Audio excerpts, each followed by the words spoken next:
too many people listen to average people expecting different results. Work-life balance is for pussies. I've always set my businesses up in a way where I'm cash flowing, I'm making money, but if I do see a new opportunity, I can immediately focus on that and scale the shit out of it. How are you finding gaps in the market and sell a monthly subscription service for it? I will surpass them in every level.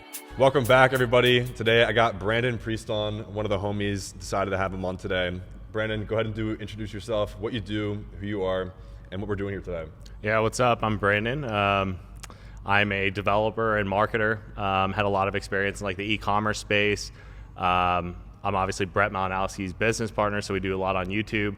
I run a development agency and a venture studio. Okay, so that was a lot. Yeah. That's why I wanted to have him on. He's had a very rich background, and I feel like he knows a lot of things that'll be very valuable to anybody watching this in terms of different verticals in business, especially online business. So let's take it back when you were younger. What was one of the first online businesses that you tried and actually had success with?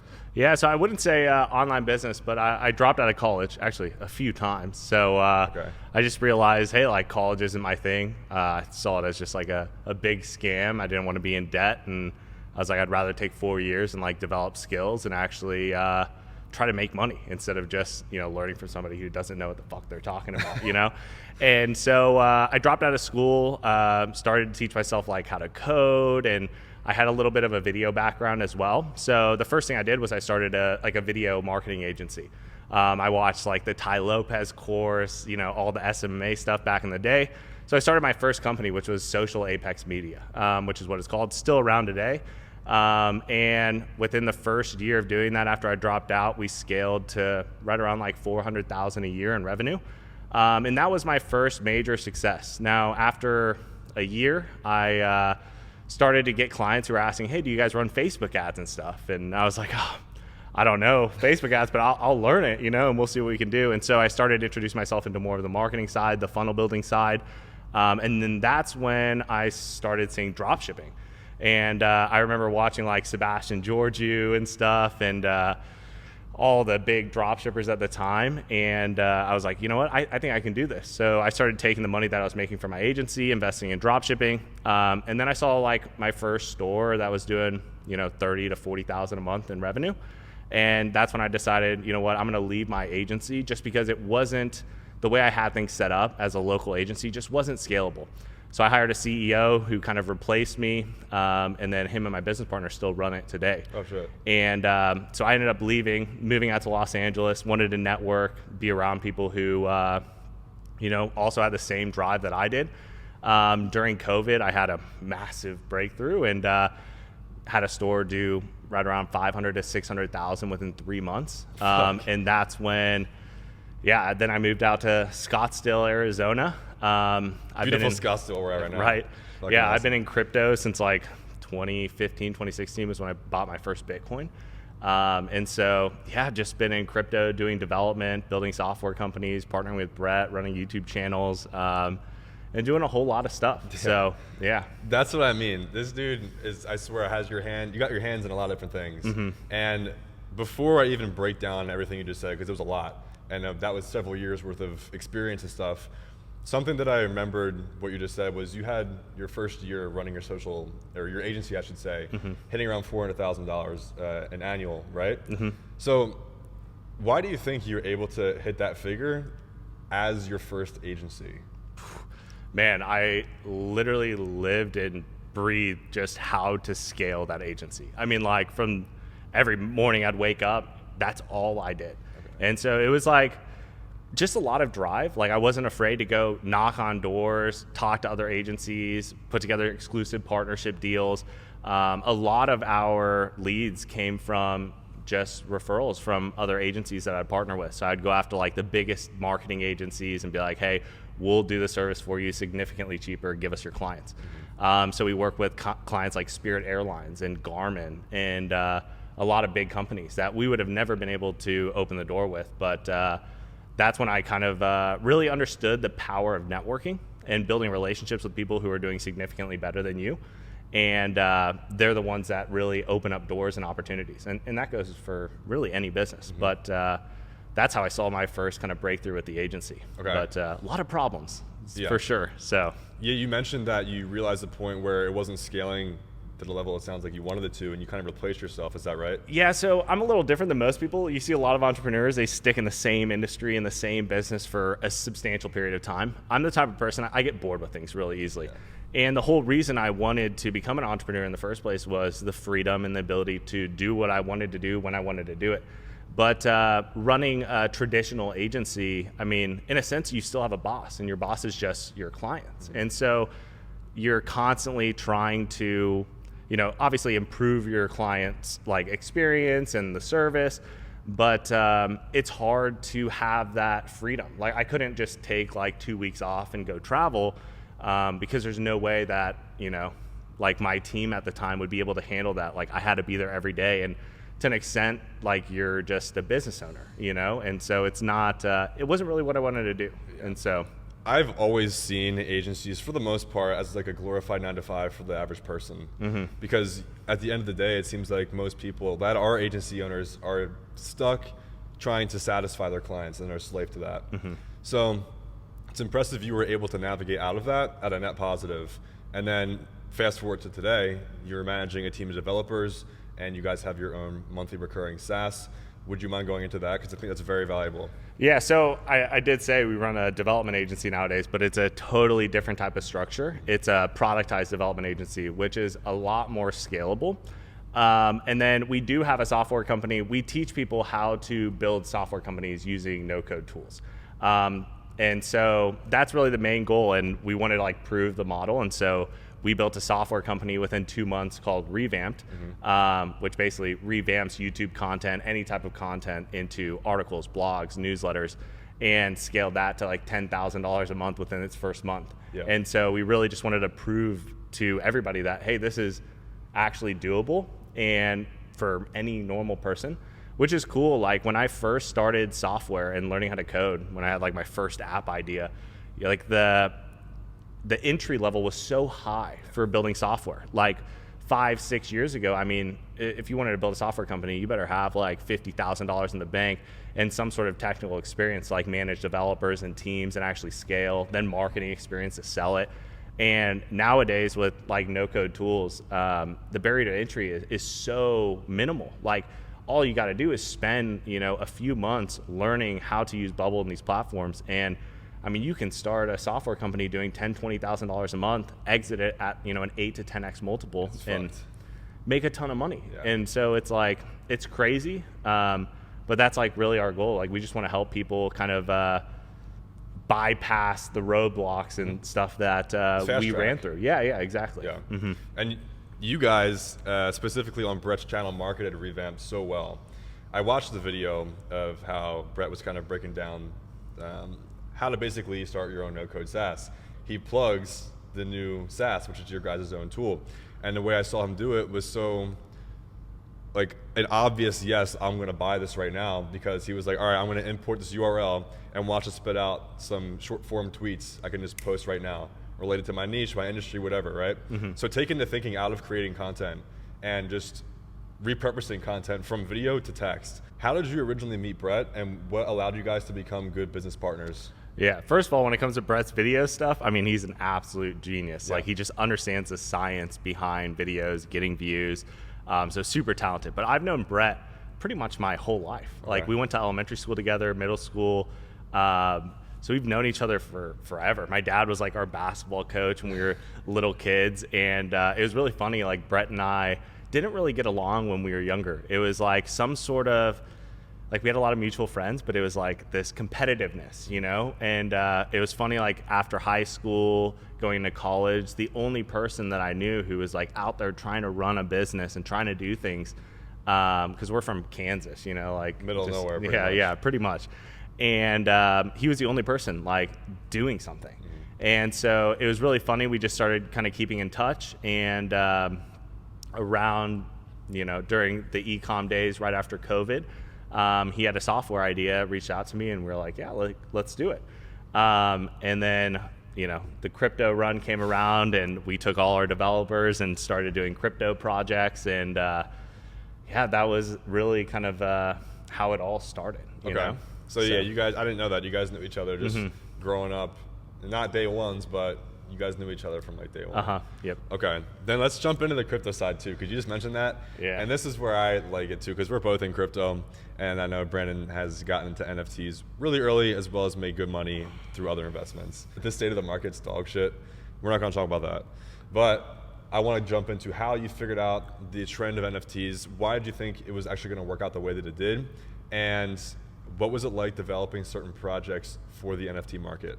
Yeah, okay. So NFTs, spotting trends. So that's like one thing that myself and Brett are fairly good at. I can't really dial in on exactly why, but one of my main business like philosophies is always waiting for a new opportunity and being able to tackle it. You see a lot of entrepreneurs who are stuck doing one thing. So they see a new opportunity arise and they aren't able to capitalize on it. And I've never wanted to be in that position. So I've always set my businesses up in a way where, hey, I'm cash flowing, I'm making money, but if I do see a new opportunity, I can immediately focus on that and, scale the shit out of it kind of thing. And so when NFTs kind of came around, Brett and I were talking, we were obviously building a software company at the time, and he was trading NFTs and he made like $50,000 in a week. And I was like, wow, like you got to introduce me to this. And I started looking into it. And I mean, we were both looking at these projects like, oh my God, these projects are like, sure, the traders and stuff are making, $50K a week, but these projects are pulling in millions of dollars in like 5 to 10 minutes. And their marketing isn't that great. Their websites aren't that great. The ideas aren't that great. And we were like, what if we could build an NFT project? And Brett at the time was starting a YouTube channel for NFT traders, and we were like, let's start an NFT project. And that's kind of how it all started. And so at the time, like there was no developers really in NFTs, and it was really hard to find anybody. There's no like documentation on how to launch and write a smart contract or anything. It's brand new still. Brand new. Yeah. And so I kind of had to figure all that out from scratch. Then once we did it, I mean, everybody in kind of like the e-commerce space and people that followed us were like, how did you guys do this? And it opened up a huge opportunity for me to, basically run a development agency with Brett for, dozens of projects. And we would like advise on the marketing side because we had a lot of experience there, and obviously handle development services. And it was just a huge opportunity at the time. I knew it wasn't going to be something that would last forever. So for me, it was like, how quickly can I put together a team, put together a good system, capitalize, and really capitalize on an opportunity. Like a lot of people will say it's luck, but at the end of the day, it's all positioning. Correct. It's like, how do you position yourself like as a person of value, and then how do you spot a new opportunity, and how quickly are you able to take advantage of it? And those people are the ones who win at the end of the day. Yep. And I would say those opportunities arise like once every 5 years. So it's like, for that next opportunity, if any of you guys are watching this, like keep an eye out for it, and then always, have a game plan on like how you are going to, approach it, tackle it, and do it as quickly and effectively as possible. Is there any emerging trend you see kind of becoming more popular right now, or no?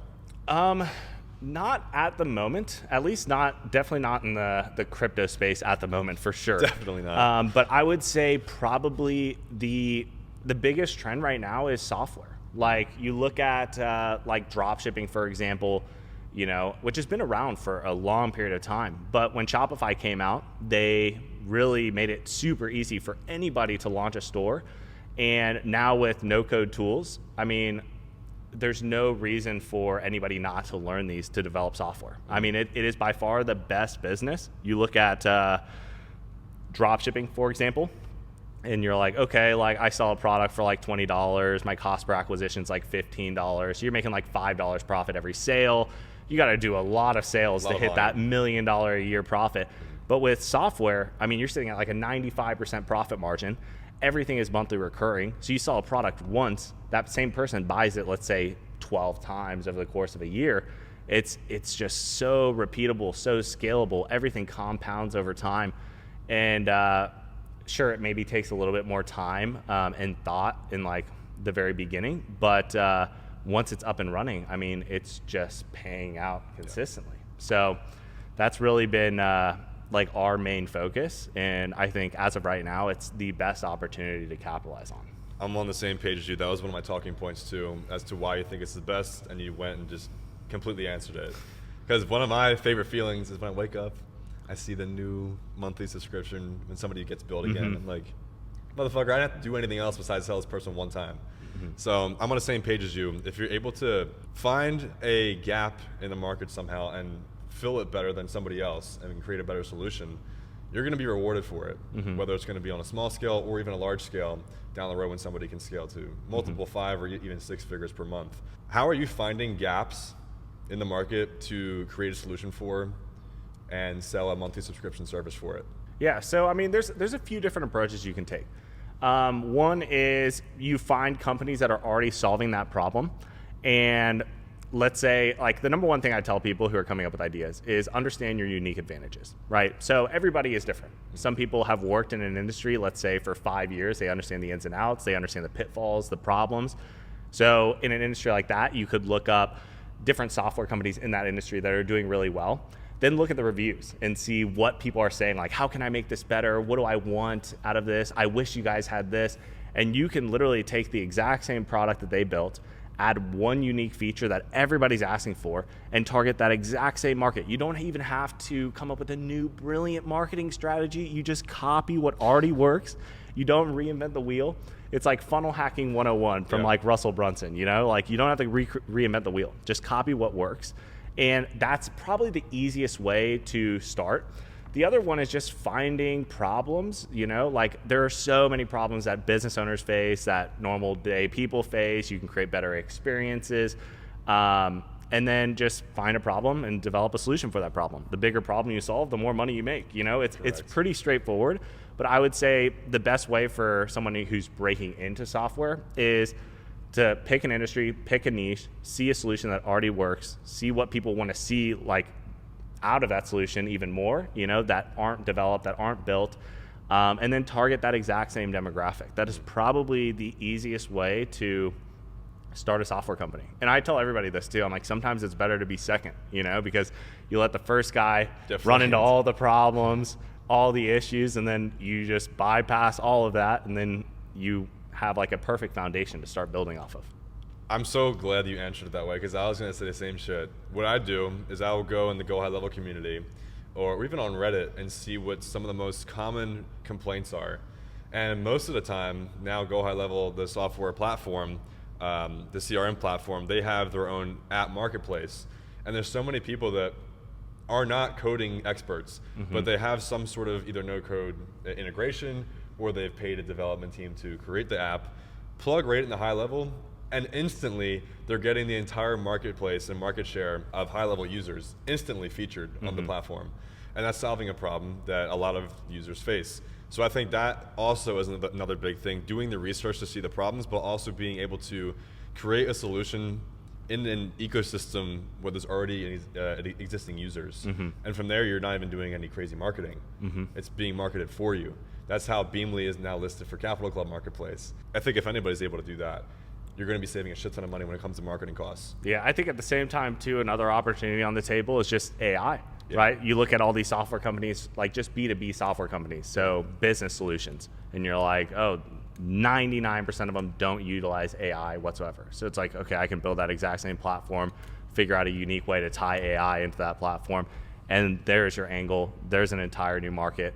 At the same time, too, like, what's crazy is just the amount of APIs that are out there that people have already built. So like, if you are somebody looking to, you know, start a software company, you have an idea, go on Rapid API and go see if people have already developed kind of the framework for what you're trying to build. And then you don't even have to build it from scratch. You just plug and play with other people's tools. And I mean, you can literally build an entire software company on using APIs and just with a no-code platform like Bubble, which is absolutely insane. I mean, like, if I would have known this years ago when I was trying to teach myself how to code in Python and JavaScript and down in the trenches then. In the trenches, dude. Like, my first introduction into SaaS was in 2016. I was kind of like interning at the software startup, and there was a construction management platform for just like construction workers. They could manage all their employees, manage different sites. And I remember asking them, I was like, how long have you guys been around? And they're like, oh, like 6 months. And I was like, what are you guys doing every month? They're like, oh, we're doing like $120,000 a month. And I'm like, it's a team of 2 people. And I'm like the only other intern there. And I'm like, are you guys kidding me? Like, this is crazy, you know? And that kind of like opened my eyes to like just the possibilities that are out there with software and all that stuff. I built, my first software company was a e-commerce product research tool. And so I just developed like an algorithm to track certain amount of sales done on products on like Alibaba and AliExpress into random feed that I could sift through. And that's how I did my product research. And then I sold it for like $12 a month. And within my first year, I did like $100,000 with that software. And that was awesome. Like, okay, there might be a business here, you know? And I went through all the pitfalls with that, like developing that from scratch, hard coding it. And it's like, I look back on that now and I'm like, man, like I could have built that software in, 4 or 5 weeks probably rather than 6 months, you know? That's how long it took? Holy shit, dude. I mean, even back then, they didn't have the shit they have now to make that possible. Well, Bubble was around for quite some time, but they just weren't at the level that they are now. Okay. And so, because I remember looking at Bubble probably like 4 or 5 years ago. Oh, wow. And being like, like it's interesting, but they just lack a lot of the things that you would need to be like, I am a no-code software building tool, right? Because that encompasses a whole lot of stuff. But now, they have absolutely crushed it, at least on the product development side. And it's just something that I'd recommend to pretty much everybody, who wants to break into the software world. I want to mention one last thing about software before we pivot topics. Is all of your software stuff you've built in the past and even currently, is it all for B2C, or do you also do B2B offers?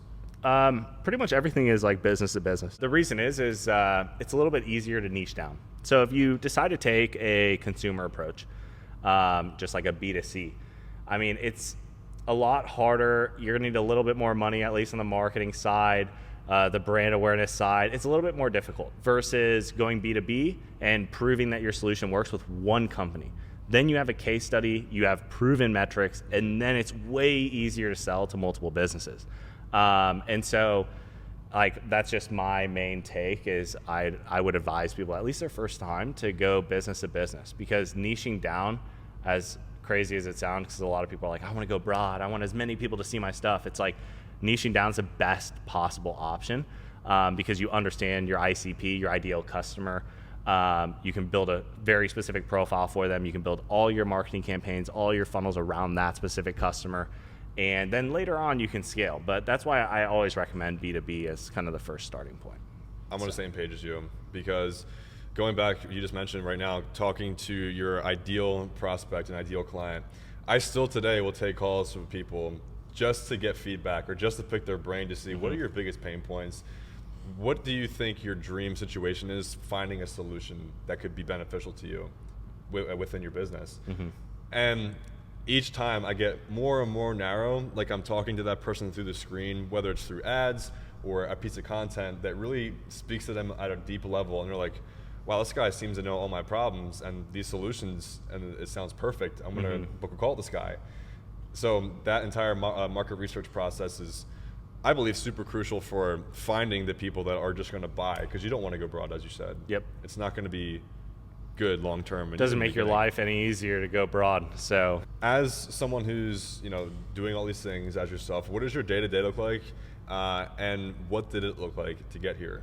Ooh, okay. So my day-to-day nowadays, I mean, it's just wake up in the morning and just immediately get on my laptop. I'm not a morning routine person. I've never done that. Like, you listen to all these gurus, they're like, wake up at 5 a.m., do all this stuff, have your morning ritual, meditate, which I do think meditation to somewhat extent is pretty important. But fuck all that shit. I wake up, I work, I'm behind a laptop, I'll grind all day, I'll work 10, 12-hour days if needed. I love what I do. I wouldn't want it any other way. I am not a digital nomad travel type of guy. Honestly, I went through the phase. You make your first bag, you want to start traveling. And I started to realize, I'm a homebody. I like the idea of traveling more than I actually do.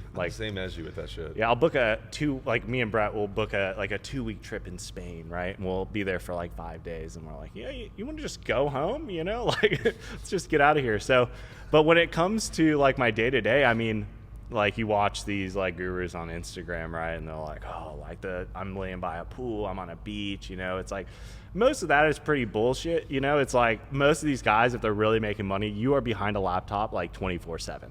And you are working, and if you're not behind your laptop, you're like thinking, like it never ends. It does not. And so like that's ultimately like the mindset of an entrepreneur. Like if you can't do that, then it might not be for you, you know. But like I thrive just sitting there constantly thinking about my business. It's not a 9 to 5. You don't shut it off. It's just this constant mentality.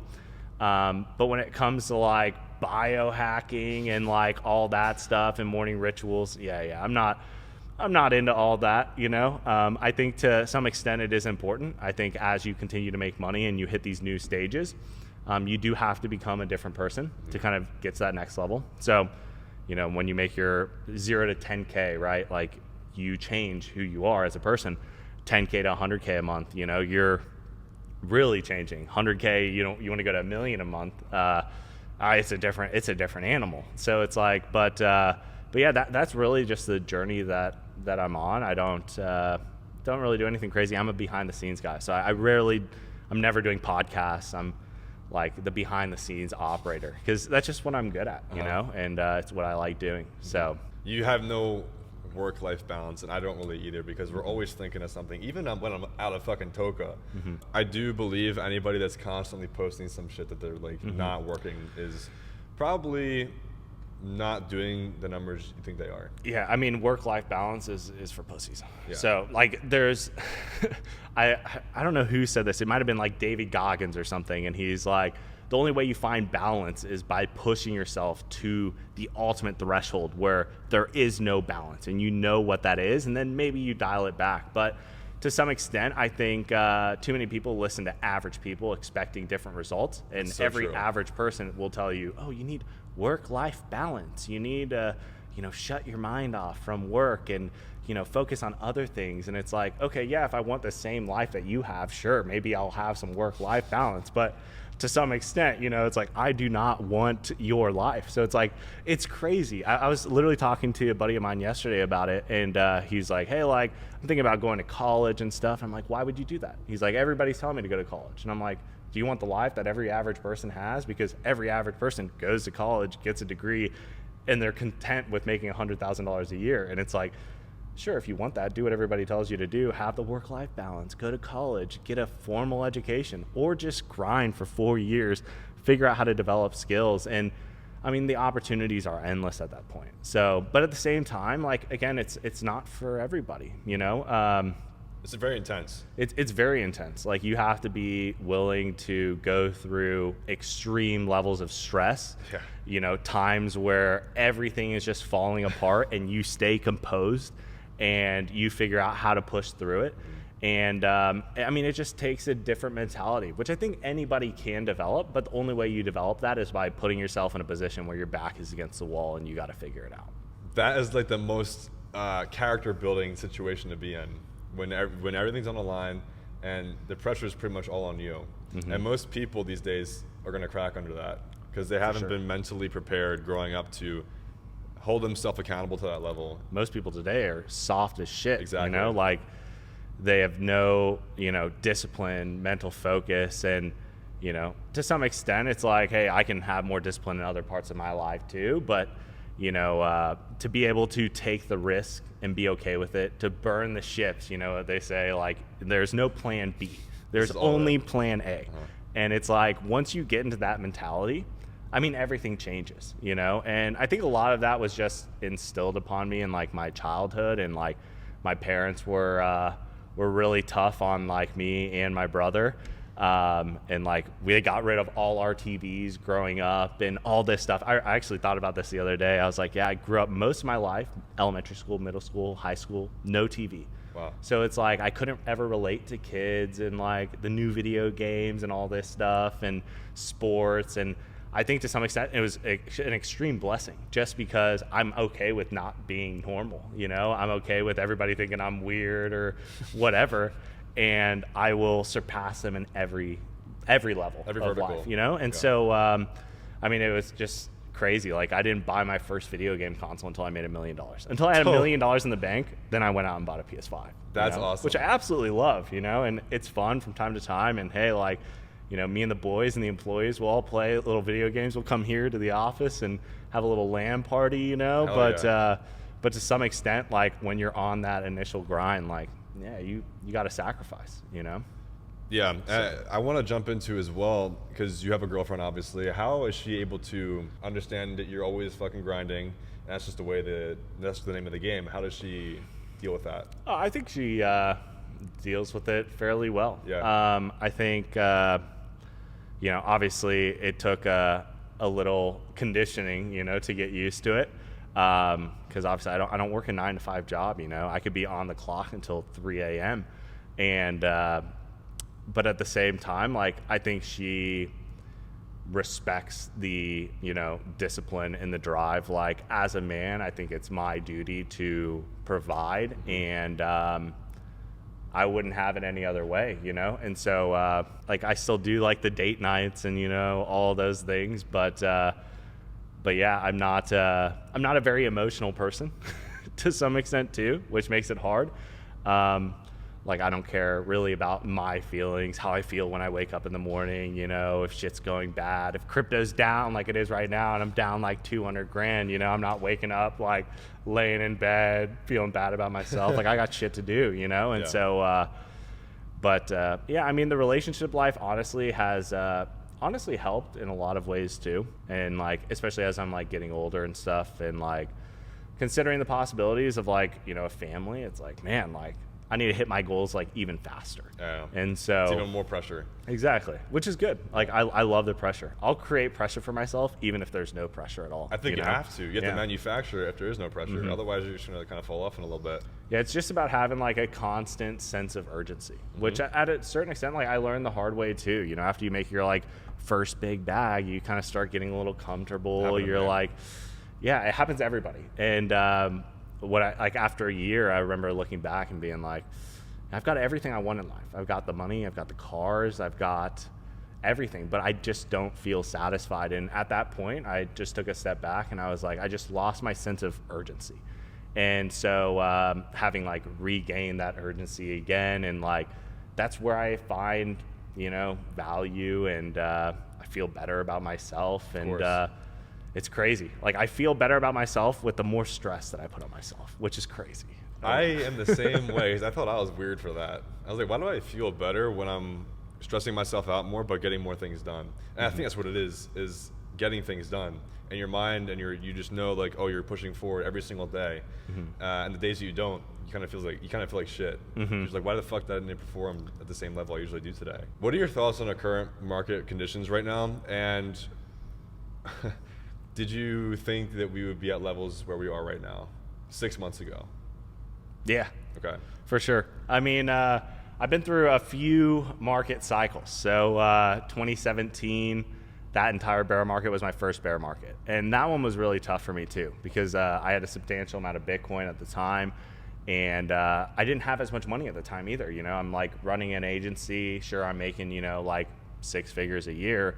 But like, to lose that amount of money in such a short period of time was gut wrenching. Yeah. And then in 2021, I kind of knew it was coming. And for me, probably in that 2021 bull run, that's when everything kind of changed for me. And I was looking at the markets and I was like, this is just a long-term investment for me. And like, I'll just keep buying the dips and I'll buy it when no one else is buying it. And so like, to some extent, like, sure, I'm down right now from my all-time highs, but I'm still up. But it's just part of the market cycles. I mean, like, look at where interest rates are right now. Bitcoin dominance, of course, the altcoin market's going to take a huge dump, which is probably like the biggest loss in the portfolio, But to some extent, like, if you're in crypto, like, this is what you're signing up for. This is what you're signing up for. You better have a big pair of fucking nuts, because, I mean, it will get really, really hard. And but personally, I think, maybe Bitcoin drops down to like, the 45,000 range. And then I think that's going to be it. And it's going to be all up from there. But a lot of it does depend on like monetary policy and stuff. And just what's going on in the world. We have like the election period coming up. We need interest rates to drop. Unemployment is not doing all that great either. So there are a lot of other variables just outside of crypto. But I think just with the narratives of like the Bitcoin ETF, the Ethereum ETF, talks about a Solana ETF. That's stuff that hasn't happened ever. And so it's like, I watched this cool analysis the other day on just the crypto markets, and the guy was talking about, it was basically just showing the views on YouTube and interest in crypto. And if you look at like 2020, there's this huge, massive spike, and that's when Bitcoin, ran all the way up to like 60,000 plus, right? And then right now, we're seeing Bitcoin at like 60K right now, but pretty much the previous all-time high, and the YouTube views on crypto are low, like bear market low. And it's like the fact that the market cap of the entire crypto market is where it's at right now, and we're not even in some hype season, is a telltale sign that, there is a significant amount of liquidity on the sidelines right now that we're waiting on. And for me, it's just a matter of time. Like, people forget, and it's crazy. Human nature just continues to repeat the same cycle over and over again. I do think the bull market is here, in quotes, which no one really knows. But I think we can see Bitcoin probably at that 100K mark in early 2025, probably end of the year. So, same page with you. I believe Ethereum will be over 10K as well. What do you think of that? Yeah, I think so. I don't think Ethereum is going to be the meta as much in this this next bull run. That's just my personal. I believe it'll bias. be Solana. I do too. But I still believe Ethereum is still going to have a lot of money flow into it just because it's been around so long. It's number 2. I don't think that's going to change at all. Do I think Ethereum is going to flip Bitcoin? Absolutely not. Do I think something else will flip Ethereum? Maybe, but still highly unlikely. But I think just the overall gains that you would see in something like Solana would be significantly higher than you would in Ethereum, for sure. I filmed with Esqueda, and I said I believe that Solana will be $700 to $800 per token. Don't shoot me if it doesn't come to that level, but that's personally what I'm thinking. I'm going to start taking profits before that, but I do believe it'll probably top out at least 600, because we're like 135, 140 right now on this massive dip. Yeah, I think I'm a little more conservative on my price predictions, but I'd say like 400, something in that range, 500. Everyone's talking about like Bitcoin at like $250,000, and I'm like you hear that every narrative, right? Like the last bull run, everyone's like 100K Bitcoin. No, everybody got dumped on 69K. And so it's like realistically for me, this bull run, I've got a decent sized Bitcoin position, but I'll sell probably half my position, then I'll hold the rest. But I'll probably start to sell around like the 120K mark. That's just my hey, if it goes to 200, awesome, win-win, But for me at this point, it's like crypto is a significant portion of my net worth, and I'm not gonna get greedy. Hey, I'll take my 4 or 5x gains. That's crazy. Over the course of 3-4 years. But yeah, I think that's the big thing is just with trading is not to get greedy. Don't get emotional, because that's how you lose. And you'll hear all these different narratives on social media. Don't get caught up into that mess. Just make decisions for yourself, and when you feel like, hey, this is the right time, and I'm comfortable with the profits that I've made, I think it's a good time to exit. I don't think tactical analysis and charting and stuff is only going to get you so far, and you can't really do that. Sure, it may give you a slight advantage, but even then, it's I don't spend my days technically analyzing analyzing charts, drawing lines, and all this stuff. It's none of that matters, But I do see crypto as a massive, massive opportunity for anybody in it. And I've been in it since 2015, 2016. I've seen the ups and the downs, but over time it just goes up, And I think, but after this next bull run, I'll probably get out of all my alts and I'll just probably stick with Bitcoin. Yeah, it's a game of diminishing returns, and it's just becoming more and more flooded. But you also said something really interesting. It's very valid. It's studying human nature, because people will continuously go through the same emotions and thought patterns as highs and lows come. And as you can spot that along certain trends, you're going to be able to be 1 or 2 steps ahead from the mass population. And those are the people that win in any market. Yep. So I want to go over one last thing, and then we'll wrap it up. But honestly, this has been really good. This is kind of controversial. It's still with crypto, but what are your thoughts on all of the movement for CBDCs in terms of tracking transactions? Because everybody thinks the crypto is to get away from the banks, but in my opinion, the same people that run that game are running this game. So what are your thoughts on CBDCs? I think it's inevitable. I think, you look at like just the history of money, and over time it has completely evolved. It used to be like trading, and then it used to be tied to gold, and now it's no longer tied to gold reserves, and now we're just printing money out of thin air. It is a losing battle of just standard fiat currencies. And it's crazy, like people don't even realize how big of a scam money is. And to an extent, I think there are benefits to central banking digital currencies, but also there's a huge risk associated to it as well. But at the same time, like it's just going to happen. You look at like BRICS right now and what they're trying to do. You look at the US dollar and inflation, like we can't even buy oil right now in US dollars. And so it's like nobody wants our money. We can print it out of thin air. I mean, we're printing literally billions of dollars and just giving it to foreign countries. Now, like I'm not a political expert. I'm not it's not really my game, but at the same time, just understanding how like FDIC banks work, and I mean, like the numbers that are in your bank account aren't even real. It's not your money, dog. It's not your money, and it's just like they just print that out of thin air, and so eventually, like there will be a turning point where things will have to change, and hopefully it's not too late. I think. You look at like Ray Dalio and some of these guys who have this really doomsday outlook on like just the economy in general and just the U.S. economy. But I think a lot of people overlook like even like the power of like our military and like our country as a whole. And if another country was trying to like diminish our dollar, it's like, hey, I feel like that's something that the U.S. would go to war about, and so like it's too hard to predict, but I do believe that central banking digital currencies are inevitable. It is some crazy conspiracy, Not but anymore. not anymore. Yeah, I mean the U.S. has talked about it. I know even Donald Trump was like, I won't allow it.